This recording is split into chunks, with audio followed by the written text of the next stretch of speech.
മൂകാംബികയിലെ നല്ലൊരു ഹോം സ്റ്റേയെ പറ്റി പറഞ്ഞു തരാം കേട്ടോ. പ്രകൃതി ഹോം സ്റ്റേ. അവിടെ tree house, cottages, normal rooms ഒക്കെ ഉണ്ട്.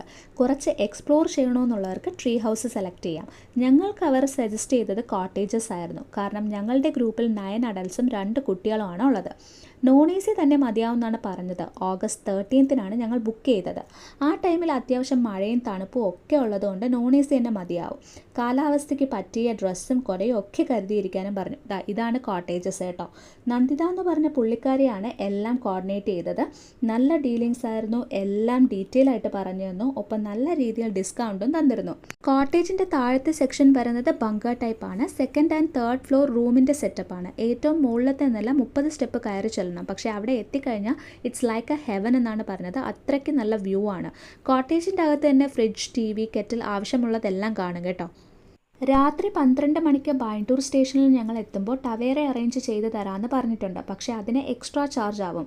ഭയങ്കര അഫോർഡബിൾ പ്രൈസാണ് വണ്ടിക്ക് പറഞ്ഞത്. സ്റ്റേഷനിൽ നിന്നും ഹോം സ്റ്റേ വരെ 40 മുതൽ 45 മിനിറ്റ് യാത്രയുണ്ട്. പക്ഷേ അമ്പലത്തിലേക്ക് 800 മീറ്റർ ഡിസ്റ്റൻസേ ഉള്ളൂ. അവരുടെ ഒരു ഫാം എസ്റ്റേറ്റ് ആണ് കേട്ടോ. ഫുൾ ചുറ്റിക്കറങ്ങി കാണാം. ഒപ്പം റെയിൻ ഡാൻസ് കാര്യങ്ങളൊക്കെ എൻ്റർടൈൻമെൻറ്റിൻ്റെ ഭാഗമായിട്ട് അവർ ഒരുക്കുന്നുണ്ട്. ബാക്കി വിശേഷങ്ങൾ അവിടെ എത്തിയിട്ട് കാണിച്ചു തരാം കേട്ടോ. കോൺടാക്ട് ഡീറ്റെയിൽസ് വേണമെന്നുള്ളവരെ കമൻറ്റ് ചെയ്താൽ മതി. അപ്പോൾ വീണ്ടും കാണാം.